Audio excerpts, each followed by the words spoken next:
Señoras y señores, bienvenidos a Sin Vestidor. Mi nombre es Marcelo Leiva y el día de hoy vamos a hablar con Adrián Camargo, abogado deportivo, presidente de la Federación Mexicana del Derecho Deportivo, que nos va a platicar un poco sobre la parte legal que no se habla muchas veces en las fuerzas básicas, sobre la desinformación que existe alrededor de las mismas y todo lo que pueden hacer los padres de familia para proteger a sus hijos en su camino a ser futbolistas profesionales y a formar mejores seres humanos. Vamos con Adrián.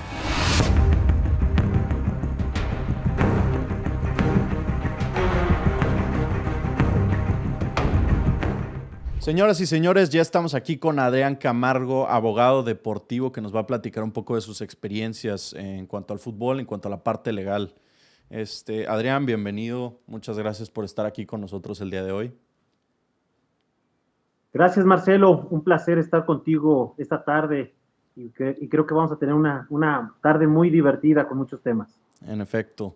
De nuevo le doy las gracias. Vamos a comenzar. Me gustaría si nos pudiera platicar un poco de a lo mejor su experiencia, de cuál es su rol, qué es lo que usted se dedica.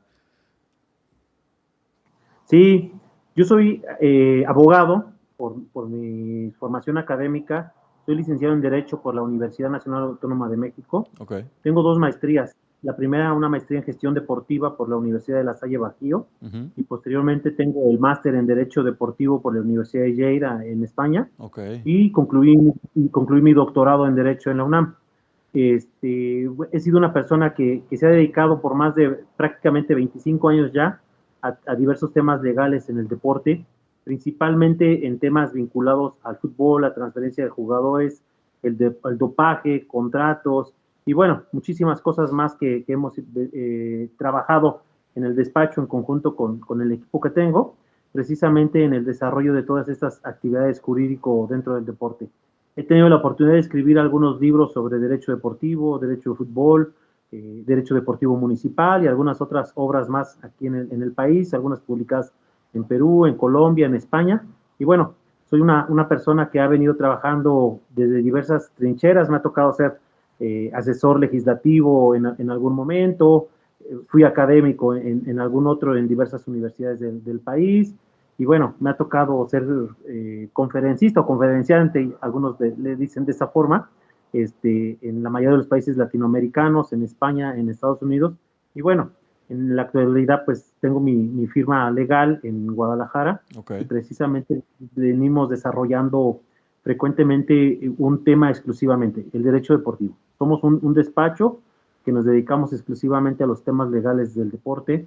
No trabajamos divorcios, no trabajamos cuestiones penales, mercantiles, porque luego los futbolistas también se divorcian y piensan que eso es parte del derecho deportivo y no, les podemos brindar una asesoría, una asistencia legal, Claro. pero sin embargo nuestra especialidad desde hace muchos años es trabajar única y exclusivamente los temas legales del deporte. Perfecto. Vamos a empezar con la primera parte, las primeras preguntas. Como le comenté antes de empezar a grabar, lo que más nos concierne es a lo mejor un poco el derecho que tiene el futbolista juvenil. Sí, claro. No sé si me pudiera platicar un poco de pues, cómo funciona la parte legal para un jugador de fuerzas básicas. ¿Tienen los mismos derechos que a lo mejor un futbolista que ya es mayor de edad? ¿Cómo están protegidos los menores? ¿Entran los papás en decisiones o algún representante legal? ¿Cómo funciona esa parte? Creo que el tema, Marcelo, en este aspecto del fútbol, de las estructuras, vamos a decirlo, del fútbol en nuestro país, es un tema complejo y creo que ahí tiene dos enfoques. Precisamente en un libro que yo publiqué hace algunos años ya, que se llama Derecho de Fútbol, Okay. hablo de dos figuras que se desarrollan dentro, dos figuras jurídicas, no figuras deportivas, Sí, sí, ¿verdad? sí. Dos figuras jurídicas dentro del fútbol en nuestro país. El futbolista federado profesional y el futbolista profesional no federado. Okay. Si nos vamos a los términos legales, a la realidad, cuando hablamos de un futbolista profesional federado, es aquel que recibe un pago por sus servicios y está federado, precisamente en este caso en nuestro país, a la Federación Mexicana de Fútbol. Okay. Lo explico en un aspecto muy elemental. Y también tenemos un sector de futbolistas que podemos considerarlos profesionales, porque cumplen los elementos de una relación de trabajo de acuerdo a nuestra ley en la materia en el país, reciben un salario, prestan un trabajo subordinado, etc, etc. Ok, pero no son federados. Ok. ¿Por qué? Porque no son parte de la estructura de la Federación Mexicana de Fútbol y hay sentencias ya de lo que eran antes las juntas de conciliación y arbitraje o actualmente tribunales laborales que han reconocido esa figura y esa relación de trabajo. Te lo voy a decir de una manera muy sutil, Marcelo. La talacha. Okay. Son futbolistas que han prestado sus servicios profesionales al señor que tiene una bodega en la central de abastos, al empresario local, que les paga una cierta cantidad de dinero, se perfecciona esa relación de trabajo, pero son torneos en su mayoría que no son federados o que no son avalados por la Federación Mexicana de Fútbol. Este mismo fenómeno lo tenemos que ir descendiendo un poco hacia las estructuras de las fuerzas básicas. Okay. Y aquí viene un tema muy importante, y es algo que ojalá que muchos padres de familia puedan vernos el día de hoy, Marcelo, porque creo que es algo importante, porque estamos en un país donde nos encanta el fútbol, y lo vamos a ver las siguientes semanas con el tema de la Copa del Mundo, claro. todo este proceso que se viene a desarrollar. Somos un país netamente futbolero. Durante el Mundial vamos a tener 130 millones de directores técnicos, porque todos vamos a decir qué cambios se tenía que hacer, y más cuando estamos en unas crisis en el Mundial, todo el mundo tenemos la solución de qué es lo que se debió haber hecho, ¿no? Es correcto. Tan así que todavía estamos pensando que Miguel Mejía Barón debió haber hecho ciertos cambios y la gente todavía alega en eso. Pero bueno, somos un país futbolero. Eso nos queda definitivamente claro. Claro. Pero tenemos un problema, Marcelo. No hay una falta de documentación, investigación, estudio por parte de todas las partes involucradas en este proceso. Y me estoy refiriendo a padres de familia y muchas de las veces los mismos entrenadores. Y creo que ahí viene el tema de las estructuras. ¿Por qué? Porque a través del fútbol, los padres de familia quieren que el hijo sea futbolista, por los motivos que tú quieras. Desde que el papá está frustrado hasta que el hijo sí verdaderamente tiene un talento para desarrollarlo. He platicado yo, y por la experiencia que tengo, con infinidad de profesores de educación física, entrenadores deportivos, licenciados en cultura física, en entrenamiento y todo, y los niños tienen que vivir todo un proceso de formación y desarrollo psicomotriz de su cuerpo para poder pensar en algún momento que pudieran ser profesionales. Tan así que la FIFA, en el reglamento del Estatuto de Transferencia de Jugadores, contempla a los futbolistas menores para ya tener un antecedente legal, que ya más adelante platicamos de esto, un poco más, a partir de los 12 años. O sea, y esa es una cosa risoria, ¿no? A veces hay medios de comunicación, y seguramente tú lo has de recordar, Marcelo, que luego de repente sale un video. Un niño que tiene 8 años en Argentina es el futuro Messi, o un niño que tiene 9 años ya fue fichado por el Barcelona para que se vaya de Brasil a jugar y garantizado su futuro en el Barça y va a ser la futura estrella. Jurídicamente eso no es posible. Okay. Porque las transferencias de menores de entrada, de menores de edad, están prohibidas por la FIFA. Hay algunas excepciones que podríamos platicar, pero ese es el punto fundamental. Los padres de familia, porque al fin y al cabo son ellos los que deciden los primeros años de una carrera deportiva de los hijos. Ellos deciden a qué escuela de fútbol los van a llevar, a qué centro de formación, a qué academia, si la que está más cerca de la casa, si donde jugó Chanito Pérez, o verdaderamente la que tiene profesores con un sistema académico de formación. Alguna vez platicando con el encargado de Fuerzas Básicas de Toluca, por ejemplo, él me decía, nosotros en Fuerzas Básicas les decimos a las papás que sus hijos no van a debutar. Okay. Eso me lo dijeron en Fuerzas Básicas de Toluca. ¿Qué es lo que hacemos? Formamos ciudadanos y buenos mexicanos a través del deporte. Y qué buena filosofía. Sí, la verdad que sí. Porque antes de que te vendan unas ilusiones de que el jovencito o el niño de 8 años va a debutar en primera división dentro de 10 años, o sea, primero date cuenta que eres un ciudadano mexicano y que eres un deportista y que te tienes que formar en tu vida a través de los valores del deporte. Y eso es bien válido y aplaudible para la institución, ¿sí? Pero los padres de familia están metidos en un rollo y en un concepto totalmente diferente. Pero partimos, el primer punto creo que ahí, Marcelo, es los padres de familia. y partimos en dos variantes.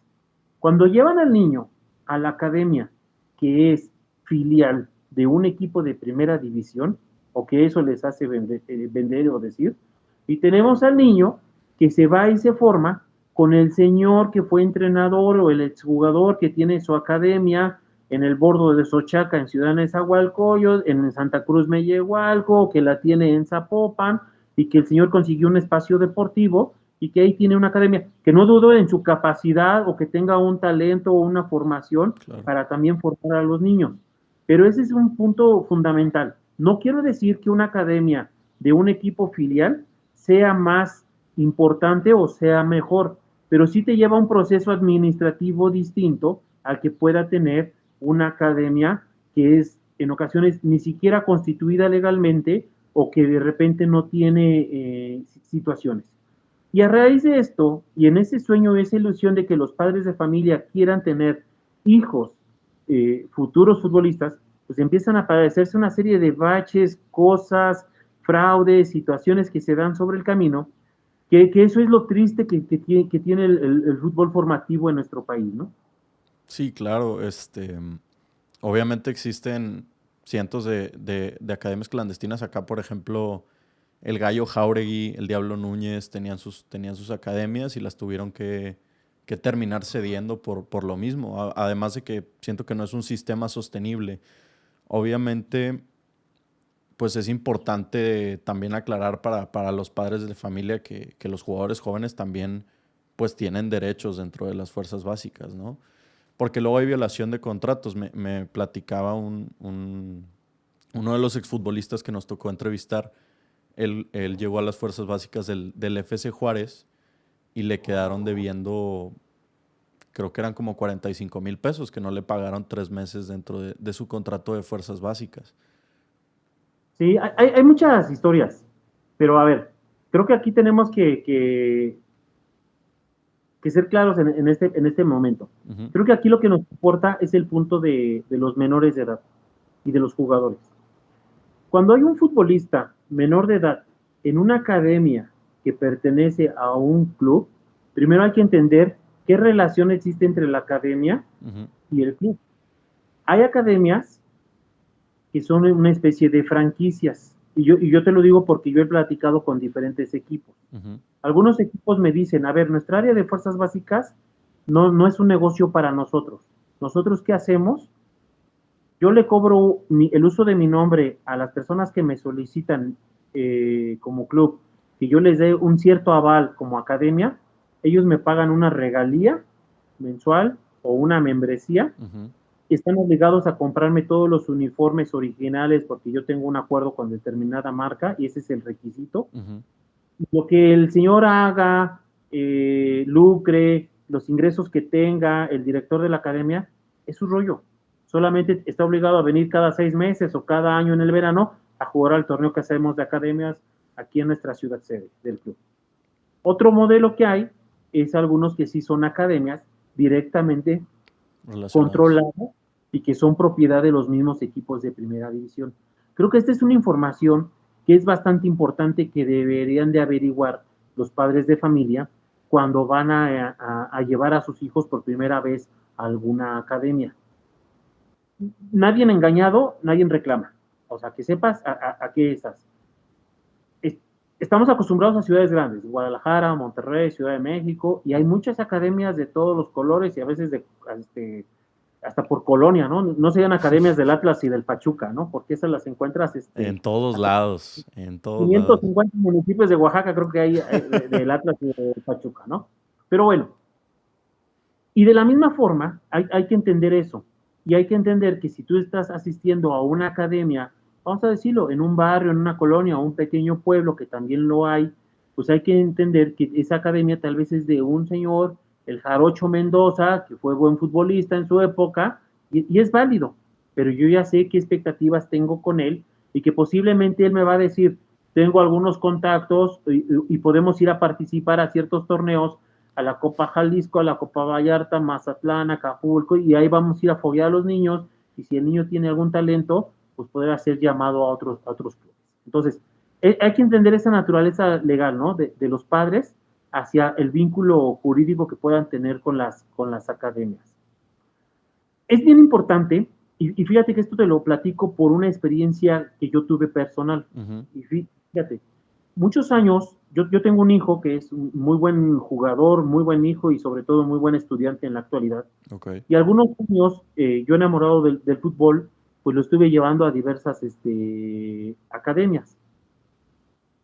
Lo llevé a una academia en el estado de Guanajuato que pertenecía al Pachuca. Okay. Así se vendía. Desconozco, si era una academia literal directamente del club. Yo no me involucraba en eso porque respetaba el trabajo. Realmente yo buscaba un trabajo formativo para mi hijo. Y sí, fue muy bueno el trabajo en ese sentido. Pero en algún momento, el profe, ya cuando mi hijo me creció, le dije, oiga, mi hijo ya no va a poder participar con ustedes, ya tenemos otros proyectos de familia, lo voy a llevar a otra ciudad y todo. Y me decía, hay que ver si el Club Pachuca no le cobra derechos de formación. Y dije, a ver, espérame. Okay. Yo pagué, el Club Pachuca nunca me lo becó, el Club Pachuca nunca financió su formación. Como padre de familia, yo pagaba mis colegiaturas, mis mensualidades, y fue una relación y una prestación de servicio que existió entre esa academia y un padre de familia. Por eso es bien importante determinar todo este tipo de detalles, ¿eh? Y estoy hablando ahorita en el rol de los padres de familia. Okay. O sea, yo como padre de familia tengo que visualizar esa relación. Yo te estoy pagando una mensualidad a ti como academia por un servicio deportivo, es como si yo pagara una mensualidad en un gimnasio, en una escuela de natación, Sí, y te estoy claro. pagando por ese servicio que lo formes. Entonces, entra esa disputa ahí y yo definitivamente pues no prosperó lo que me planteaba el profesor en ese sentido, ¿no? Y más nosotros conociendo estos tipos de temas. De Pero eso es prácticas. bien importante, ¿no?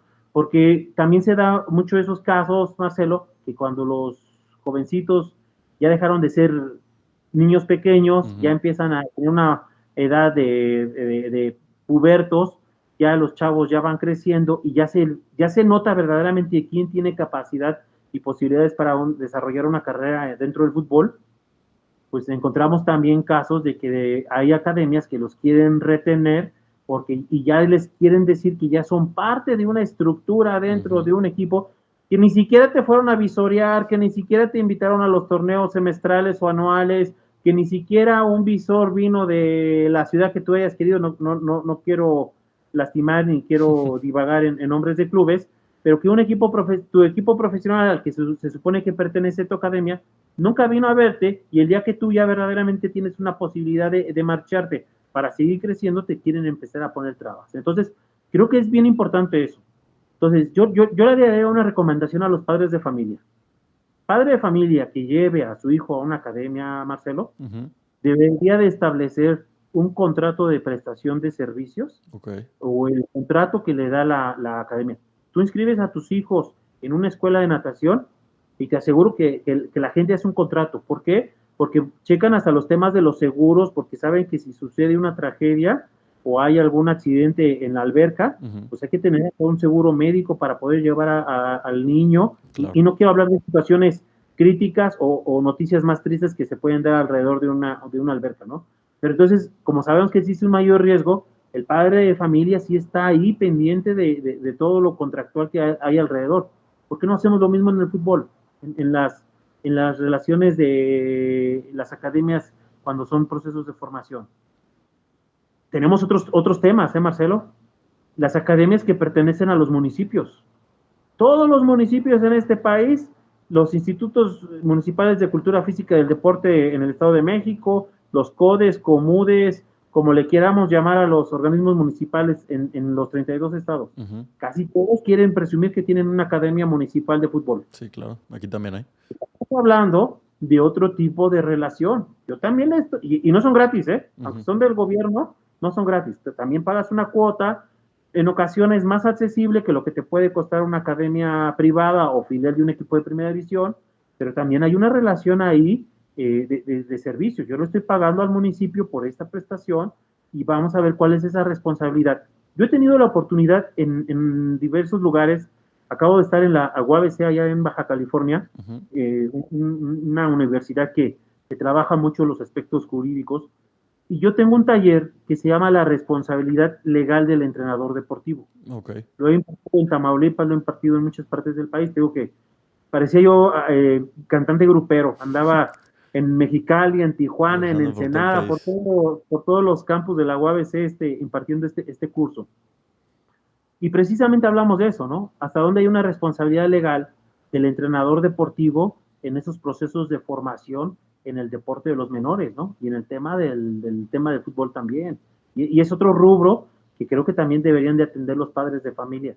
Ya hablamos de lo contractual, ¿no? De esa relación con las academias. Ujú. Y como son servidores públicos, porque el entrenador está contratado por el Instituto del Deporte Municipal y ese Instituto del Deporte Municipal es un organismo público, de la administración pública. Ujú. Entonces estamos hablando que son servidores públicos, aunque estén contratados por honorarios. Son servidores públicos los entrenadores y en el momento que hacen un mal desempeño, pues existe una responsabilidad de la administración pública como entidad y también como servidor público a algún posible daño que se pudiera generar a los niños. Es un rubro importantísimo, Marcelo. Claro, ahorita mencionabas la existencia de la desinformación que a lo mejor tienen los padres.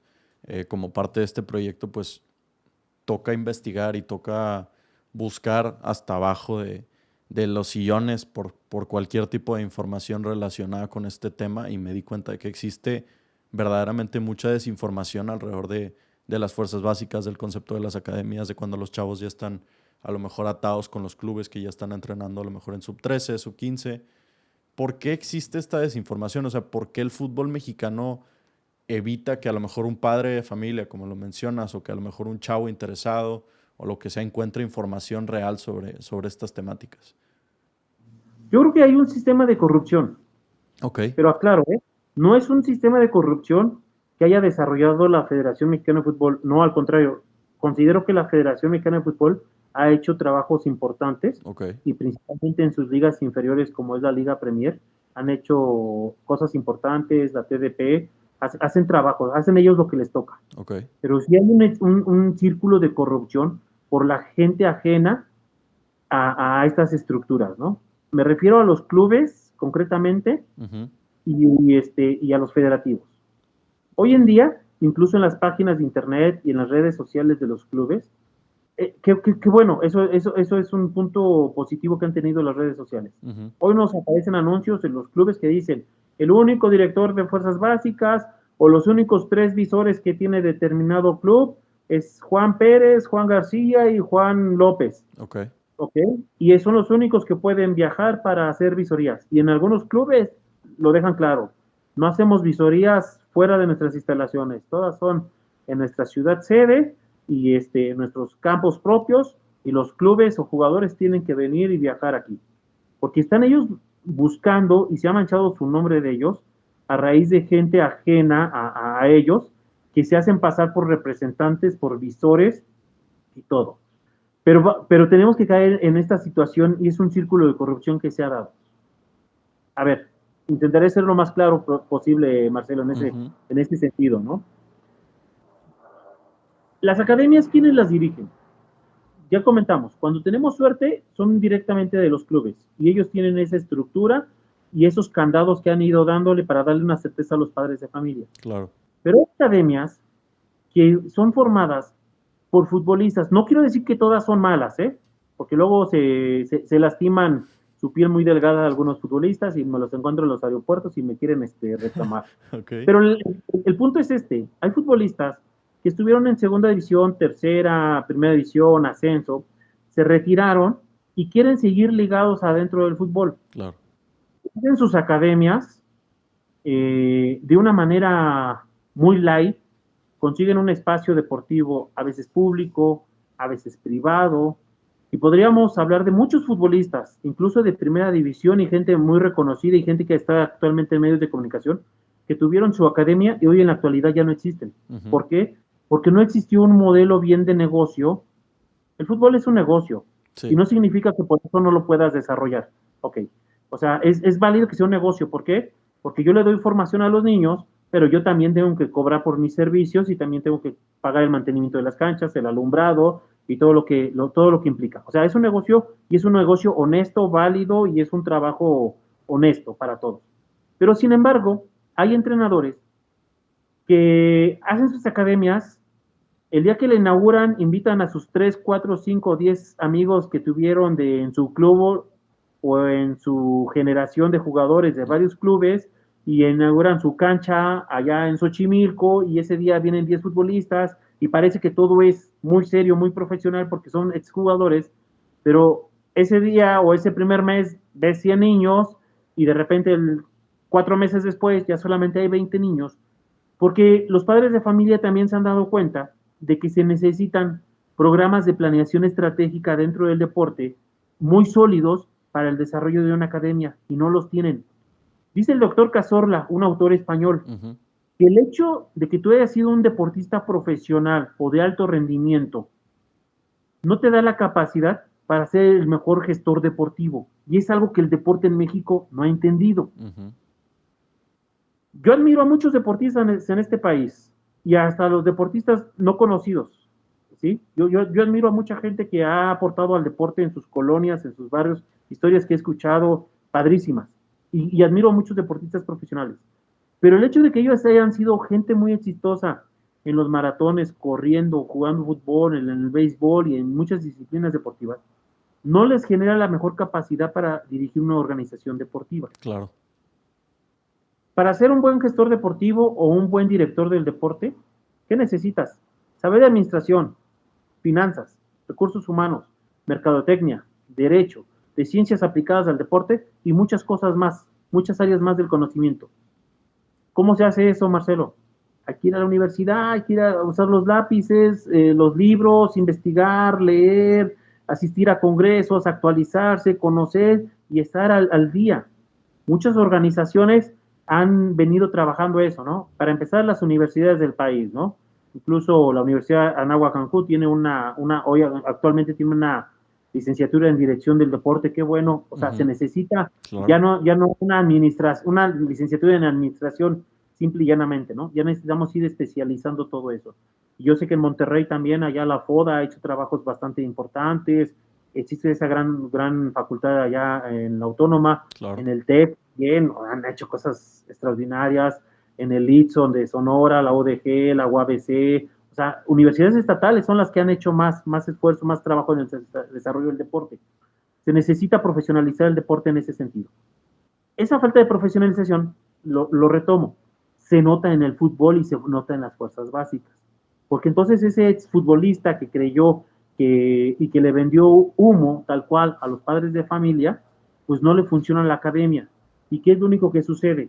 Que de repente traen a supuestos visores que son exjugadores reconocidos, famosos y que tienen la relación pública con los directores de fuerzas básicas o con los entrenadores de fuerzas básicas de algunos clubes y llevan a los niños, a los jóvenes, a un partido supuestamente de visoría, les venden a los papás el viaje, el traslado, el hospedaje, si es que lo requieren para ir a Guadalajara, a la Ciudad de México, a Toluca, a Puebla o a cualquier ciudad, y en realidad saben que no va a prosperar.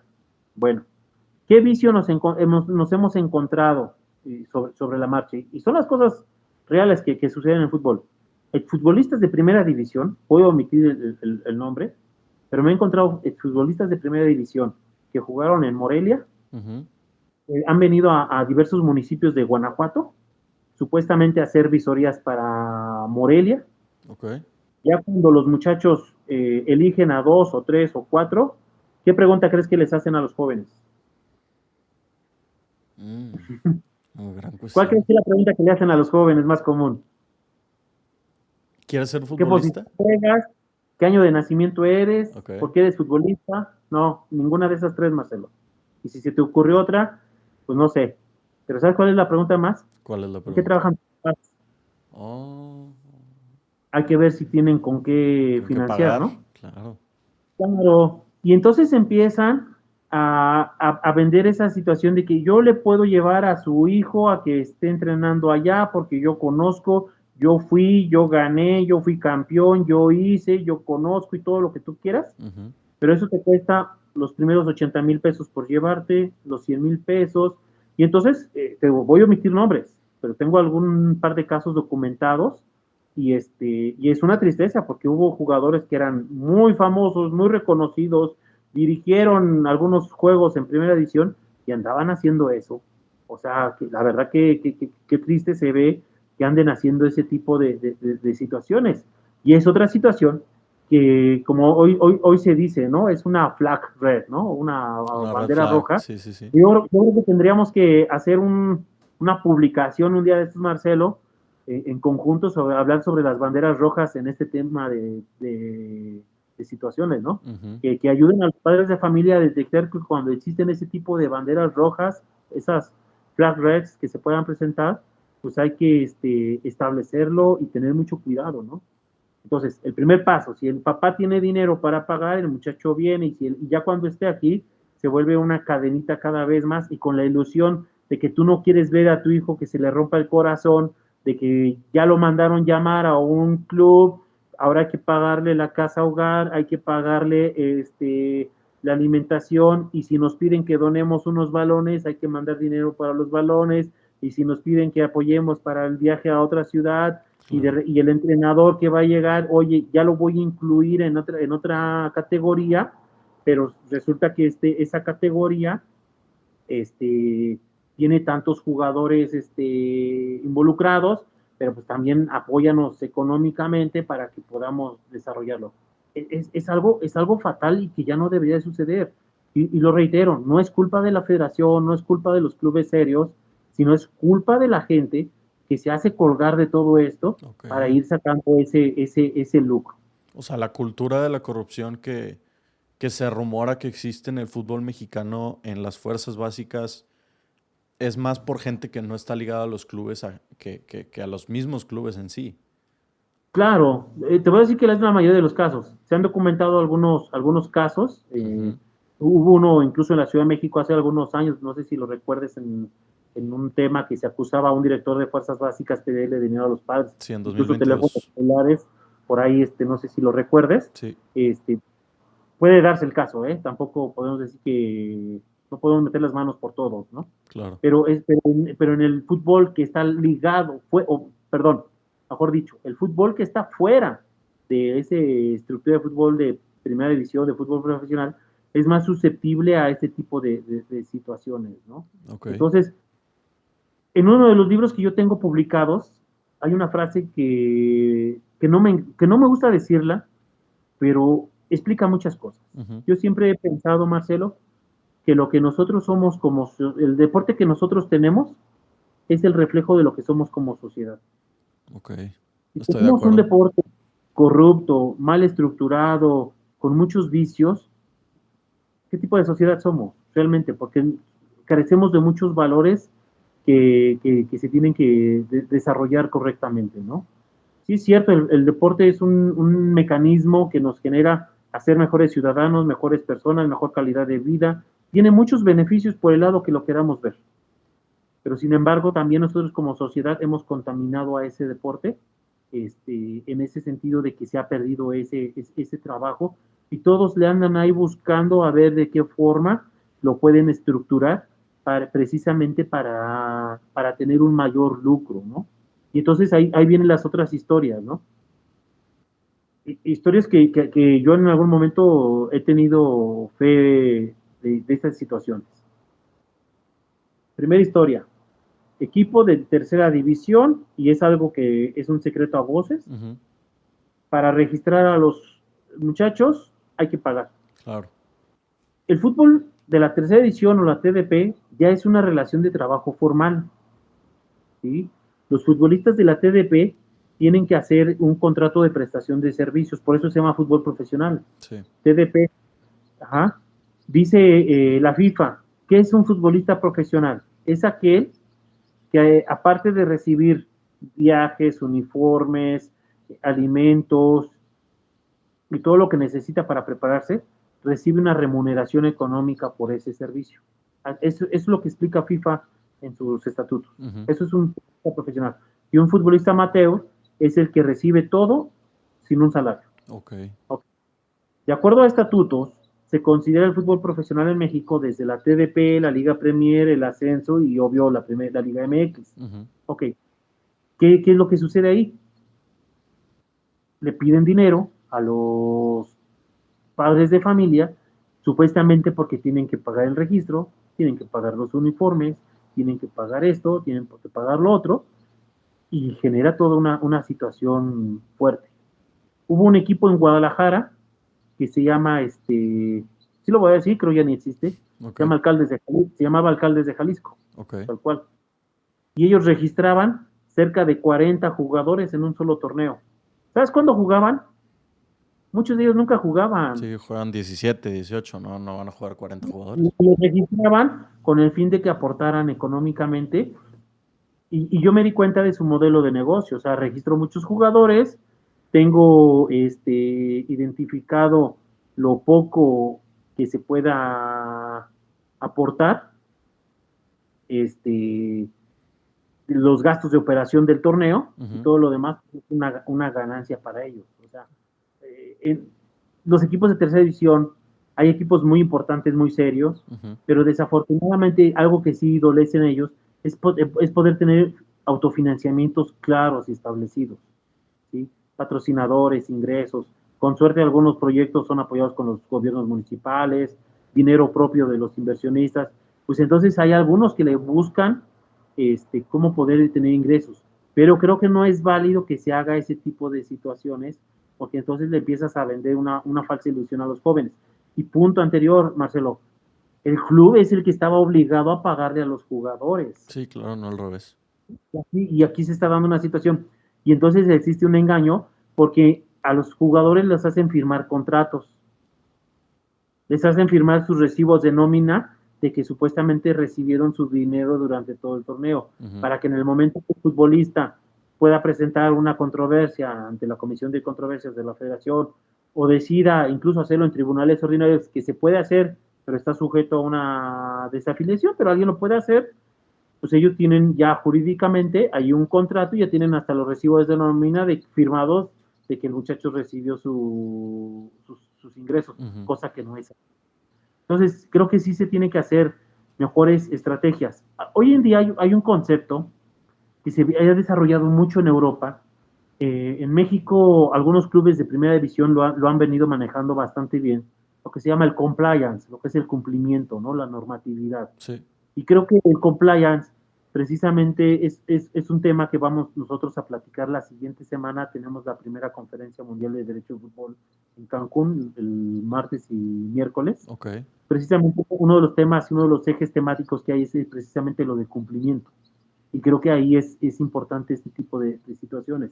Empezarle a enseñar a los clubes de tercera división, a los clubes de Premier, y obvio que ya lo conocen los de Ascenso y Liga MX, pues establecer cada vez mayores políticas y estrategias de cumplimiento, precisamente que nos va a poder evitar tener este tipo de prácticas que puedan dañar al fútbol. Beneficia a los clubes y beneficia a las ligas. Porque hay que dejarlo claro, el fútbol profesional, y fíjate, esta es otra de las mentiras en las que hemos vivido en México, al menos los últimos 15 años. Hay ligas regionales, y yo creo que tú lo has escuchado, Marcelo, cuando dicen, mi hijo ya juega en la cuarta profesional. Sí, no existe, ¿no?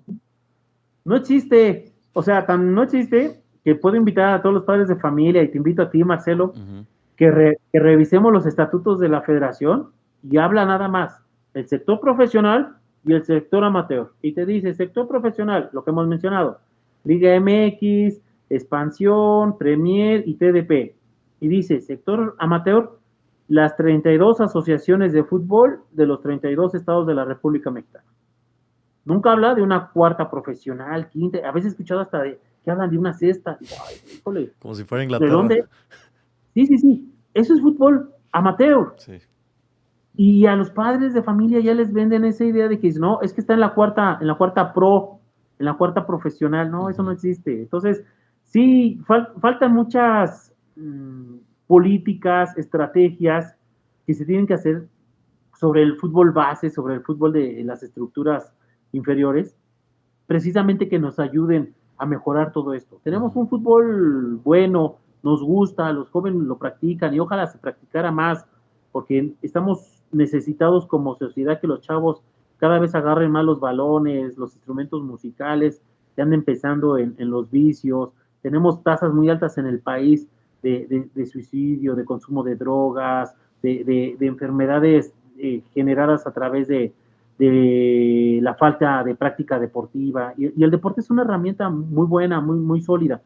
Y hay que buscar a los jóvenes que lo practiquen, ¿no? Y vámonos a la esencia. Hay jóvenes que les gusta el fútbol, pues hay que apoyarlos. Si les gusta el béisbol, pues hay que darle al béisbol y al atletismo. Pero es una forma que podemos tener una mejor sociedad en todo el país, a través de los deportes. Excelente. Ya para finalizar con la entrevista, me gustaría, acostumbramos a hacer reflexiones con los invitados al final del programa para que hagan una reflexión final sobre todo lo que se platicó y sobre la temática. Me gustaría hacer una reflexión sobre cuál es el tema más urgente, hablando de la parte legal, que tiene que cambiar en el fútbol mexicano. ¿Cuál es la parte más urgente? Yo creo que sí es necesario precisamente poner la lupa en todas las estructuras. Y lo vuelvo a reiterar, la Federación Mexicana de Fútbol ha hecho trabajos importantes, las ligas y muchos clubes, pero sí es necesario apretar por ahí mucho en las estructuras, poder identificar mejor. Yo no soy de la idea, yo no comulgo con la idea del principio del monopolio deportivo, que es un principio jurídico de que las federaciones tienen que ser completamente amo y dueños de los deportes, porque precisamente las federaciones no son dueños de los deportes. La gente en general somos los dueños de los deportes. Tú y yo podemos jugar fútbol hoy por la tarde y no pedimos permiso a ninguna organización. Tú y yo podemos ir a jugar básquet o voleibol y no tenemos que tener una autorización. Pero sí se tienen que generar estrategias más sólidas precisamente cuando queremos ya involucrarnos en un deporte federado. ¿Sí? Tenemos que ir cambiando esas temáticas, esos problemas que hemos platicado el día de hoy, Marcelo. Creo que sí es necesario empezar a generar estrategias y que se voltee a ver el fútbol de abajo. En el fútbol de tercera división, en el fútbol amateur, en el fútbol de abajo, suceden muchas cosas, ¿eh? Y yo no veo a la gente de los medios de comunicación, yo no veo a los periodistas deportivos interesados en esos temas. Sí. Yo sé que es más comercial y yo sé que es muy relevante lo que sucede en primera división o en el contexto internacional. Pero sí tenemos que ver, porque al fin y al cabo lo que viene de abajo es lo que nos empieza a generar como mejor sociedad, como mejores clubes, como mejores ligas. Y vámonos a lo que sucedió hace ya algunos años en España, cuando suspendió la liga. Una de las, yo recuerdo muy bien esa conferencia de prensa de Puyol y Casillas, y uno de los reclamos que tenían ellos y por lo cual habían suspendido de la liga era por el maltrato que se le daba a los jugadores de la segunda B. Ni siquiera les afectaba a ellos, eran a los chicos de la segunda B, porque tenemos jugadores de tercera división y en algunos casos filiales hasta de primera división en México, que hacen viajes muy largos en carretera, ciertas condiciones, la calidad de los servicios que tienen, de los alimentos. Yo creo que hay que hacer un fútbol equilibrado, pero lo que me preocuparía más el día de hoy es precisamente lo que platicábamos, el tema de las estructuras de las fuerzas básicas. Hay que identificar bien esos caminos.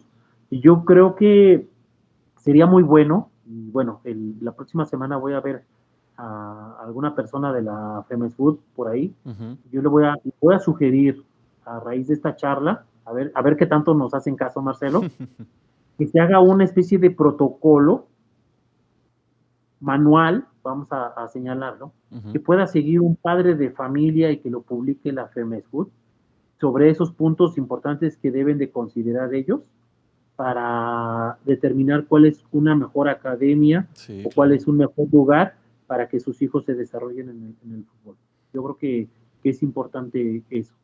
Creo que hay que establecer un camino para establecer. Existe por ahí en la Comisión Nacional de Derechos Humanos unos libros que ellos publican constantemente sobre los derechos en determinados temas, ¿no? Ujú. De las víctimas, de las mujeres, de grupos vulnerables y todo, ¿no? Es una especie de manuales de derechos. Yo creo que hay que hacer algo así, pero en Para el conjunto con la fútbol. FEMESPUT, son la autoridad más importante en esto, Ujú. y creo que ellos deberían de hacerlo, hay que plantearlo, en que se haga una especie de manual, protocolo que los padres de familia puedan tener para poder tomar una buena determinación a qué tipo de academias, a qué tipos de centros de formación están llevando a sus hijos, ¿no? Pero también creo que yo creo que conozco algunos muy buenos psicólogos Ujú. del deporte, Juan acá en Querétaro, Juan Carlos Hernández que estuvo en Club América y algunos otros muy buenos psicólogos. Creo que aquí también es importante un trabajo de la mano en psicología Ujú. con los menores e incluso con los padres de familia. Sí, claro. Que el padre de familia esté consciente que esto del fútbol formativo es formativo, Ujú. precisamente, para que crezcan mejor mis huesos, para que tenga mejor un desarrollo psicomotriz, para que pueda caminar mejor, para que sepa arrojar una pelota. Ujú.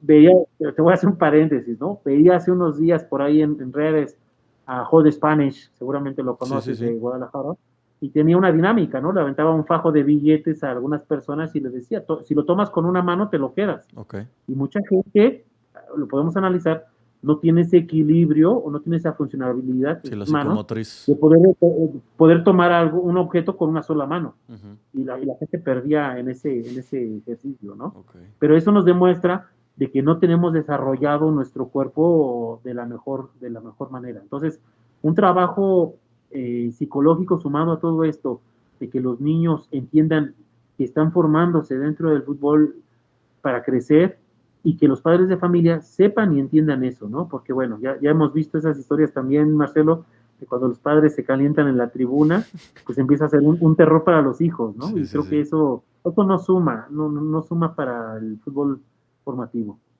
Excelente, Adrián. Pues muchas gracias por venir el día de hoy a Sin Vestidor. Eh, Apreciamos mucho tu experiencia. Sí, gracias Marcelo, un gusto y bueno, es interesante hablar de todo esto y definitivamente, sí, son temas que me fascinan analizar. Claro que sí.